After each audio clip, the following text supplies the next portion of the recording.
Punctuation. Can you punctuate? How many punctuation marks do you know? Do these marks look familiar to you? Well, let's start.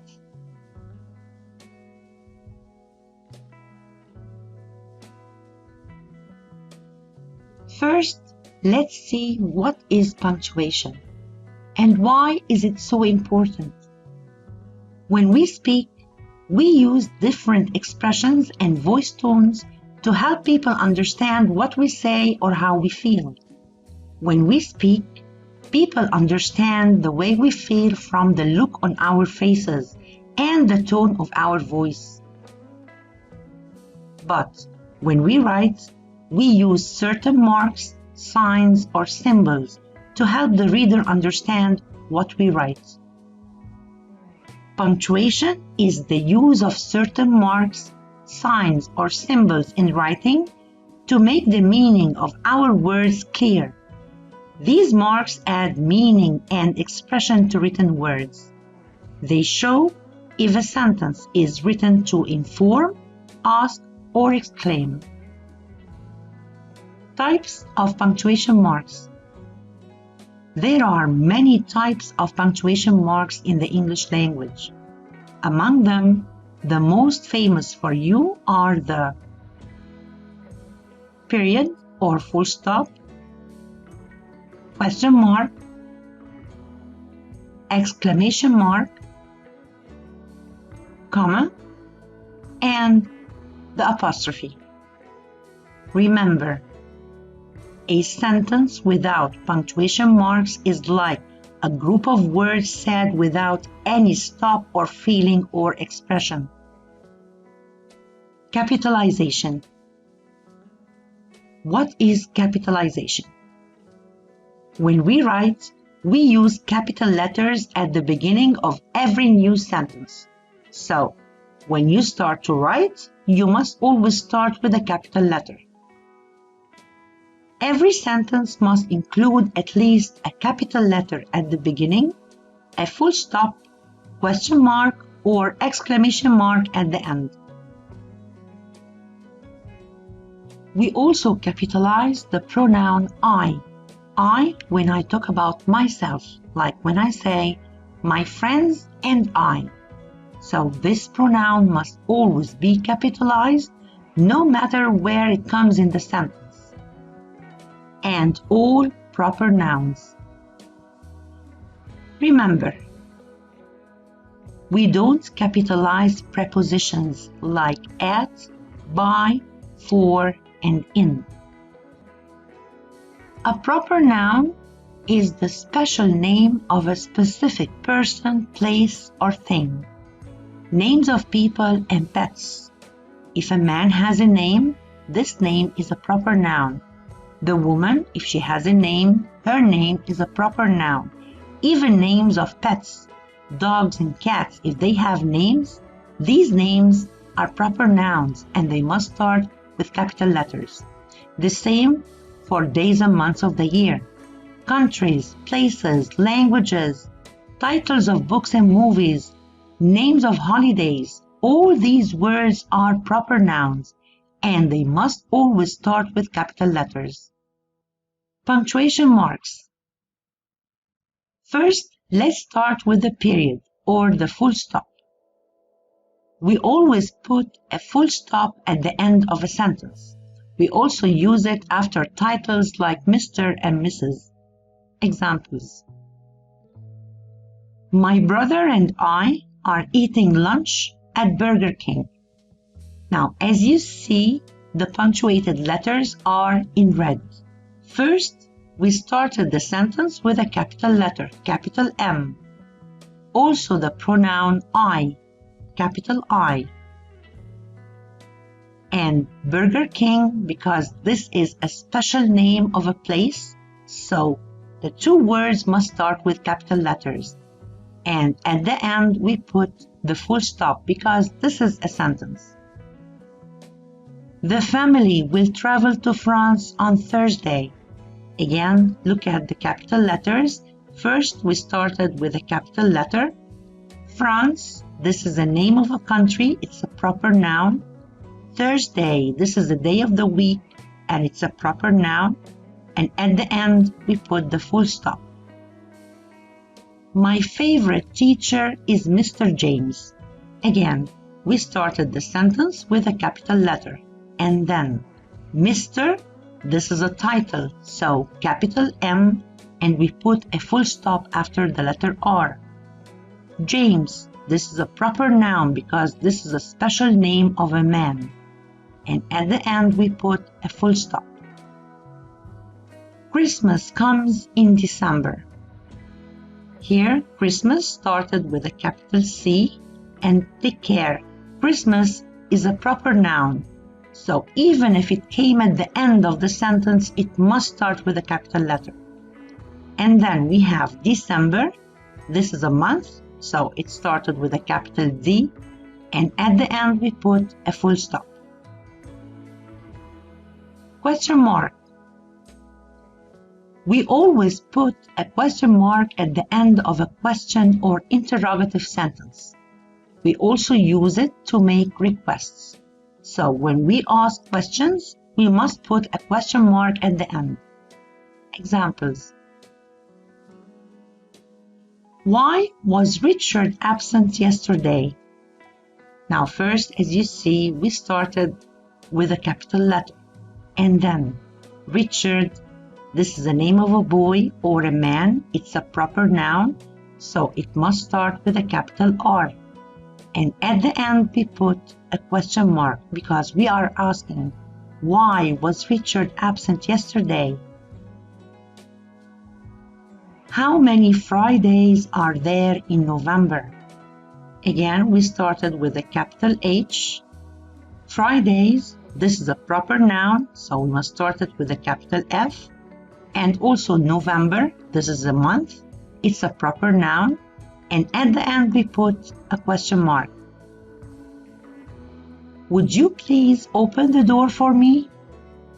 Here we started with a capital letter, and at the end, we put a question mark because we are asking, can I visit my friend Adam on Monday? Again, we started with a capital letter. Adam, this is a name of a boy or a man. It's a proper noun. And Monday, of course, it's a proper noun, so the two must start with capital letters. And at the end, we put a question mark. Exclamation mark. We put an exclamation mark after certain words to express strong feelings like greetings, surprise, fear, pain, shock, anger, warning, or even excitement. It is also used to indicate shouting or high volume and to also give commands. So if you look at these words, they express strong feelings, and after each one of them we put an exclamation mark. We also put an exclamation mark at the end of short sentences which start with what or how. Examples. What a lovely dress you're wearing. Of course, we start with a capital letter. At the end, we put an exclamation mark. How pretty she is. Again, the capital letter and the exclamation mark at the end. What a nice surprise to see you. The capital letter and the exclamation mark. How amazing this car is. Capital letter and exclamation mark.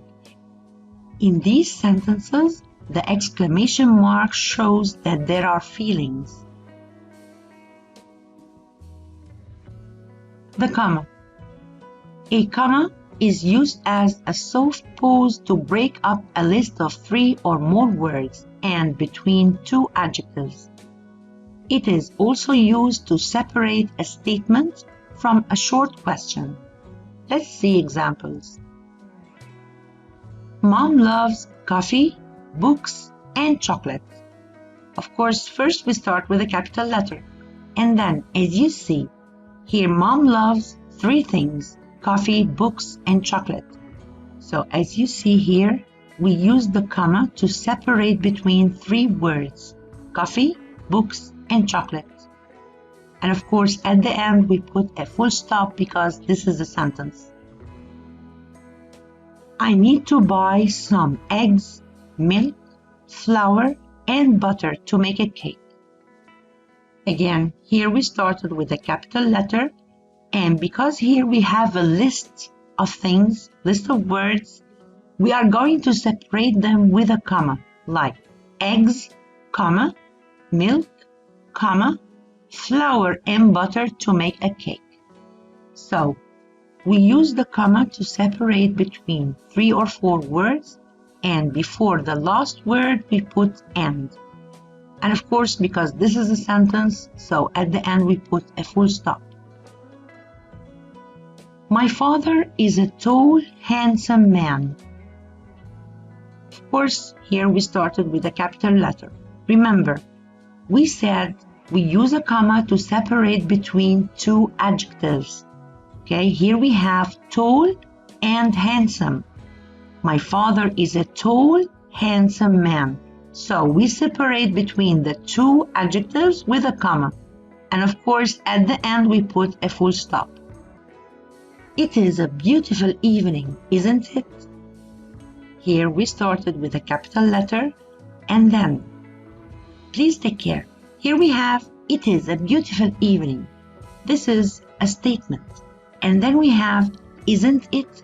It's a short question.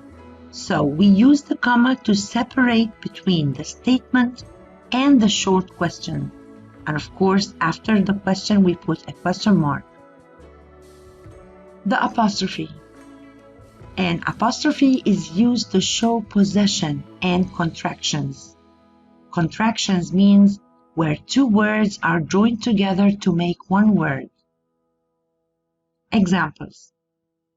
This is my father's shirt. Now, first, as we know, we start with a capital letter. Look at the word father's, apostrophe S. This apostrophe S means possession. Here I'm talking about the shirt that belongs to my father. My father's shirt, his shirt. And of course, because this is a sentence, we put a full stop at the end. My uncle's got a new car. It's red. Now first, we started that sentence with a capital letter. Now look at the apostrophe in uncle's. Here, this is a contraction because this apostrophe S means has got. Instead of saying my uncle has got, here we wrote the short form, my uncle's got. It's a contraction. And at the end of the first part of the sentence, we put a full stop. And then the second part, it's red. Of course, we started with a capital I because this is a new sentence. It's red. Here, this apostrophe stands for it is. Okay, this is the short form of it is. It's red or it is red. And again, at the end, we put a full stop because it's a sentence. Don't pull the cat's tail. Again, capital D at the beginning. Don't. Don't is a contraction because this is the short form of do not. Instead of saying do not pull, we said don't pull. We crossed out the O in not and we put instead of it an apostrophe. It's the short form. And then the cat's tail. The cat's tail. Here, this apostrophe stands for possession because here I'm talking about the tail of the cat. The cat's tail. Its tail. And of course, at the end, I put an exclamation mark because it's a warning or it's a command. Don't pull the cat's tail. Let's go to the park. We'll have fun together. Capital L, the apostrophe S here in let's stands for the two words let us. So again, it's a contraction. Instead of saying let us go, this is the short form, let's go. Of course, after park, we put a full stop because this is the end of the first part. And then the second part, here again, we started with a capital letter. We'll have fun together. Here the apostrophe double L, this is the short form of we will. Instead of saying we will have fun together, we say we'll have fun together. It's the short form. This is a contraction. And of course, at the end, we put a full stop because it's a sentence. Where's Adam's pencil? He can't find it anywhere. Capital letter at the beginning. Where's? Here the apostrophe S, this is the short form of saying where is. Instead of writing the two words where is, we said where's. Adam's, of course, Adam, this is a proper noun, so it must start with a capital letter. Adam's pencil. Adam's pencil. So here I'm talking about his pencil. So the apostrophe S here, this is possession. At the end, I put a question mark because I'm asking, where is Adam's pencil? He can't find it anywhere. So I started with a capital H and then can't. The apostrophe T here stands for cannot. It's a contraction. Instead of writing the two words, I wrote here the short form can't. And of course, because this is a sentence, we put a full stop at the end.